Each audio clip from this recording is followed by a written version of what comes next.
Hi, good morning. So it's December 15, 10 days na lang before Christmas.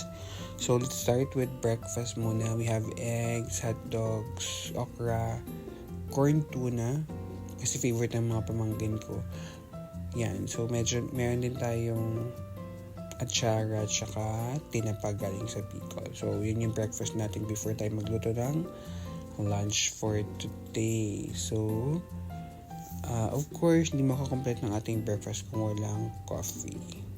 Yan. So, magluluto tayo today ng chicken tinola. So, na-ready ko na yung mga ingredients. We have our garlic, ginger. We also have our onions and Knorr chicken cubes. Then, meron tayong chicken at yung ating malunggay and dahon ng sili saka sayote.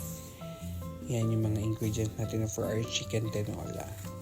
Yan, first is gigisa natin yung ginger. Kahit hindi pa mainit yung pan, kahit kakalagyan ng mantika para lumabas agad yung lasa ng ating ginger. Then, sinunod ko na dito guys sa video yung garlic and then onion. So, isote lang natin sila hanggang sa mag-sweat.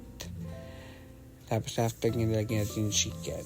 So, gisa-gisa lang siya. Sobrang dali ng tinolang gawin kaya ng adobo. So, ayan, nalagay ko na yung chicken and then Knorr chicken cubes. So, we'll just have to saute it for a couple of minutes before natin lagyan ng sabaw. And then, pakuluan. Tapos, hintayin lumambot yung chicken, lagyan yung sayote and all that. So, napakadali. Napakadali at the same time, maganda to. Lalo na ngayon na malamig yung panahon. Masarap magsabaw. Ayan, so gusto ko kasi sa chicken yung medyo nagba-brown na yung outer layer ng chicken. So, mas gusto ko yung fry siya kahit pa paano. Mas added flavor siya. So, this time, nalagay ko na yung sabaw. And then, i-cover lang natin siya. Tapos, simmer natin for like 30 minutes until maging tender na yung chicken natin. Ayan, so kumukulo na siya guys. Hindi na siya luto pero kumukulo na siya. Ayan, nalagay ko na din dyan yung sayote tsaka yung siling haba. And then we'll have it simmer na lang until maging luto yung mga gulay at chicken. Kayo ba guys, anong favorite part niyo ng chicken pag nagtitinola kayo? Yung legs ba, yung wings, yung thigh, or yung breast? O kasi gusto ko yung naghihiwalay yung laman dun sa buto nung chicken legs. Tsaka sa wings. Ewan ko, wings saka legs.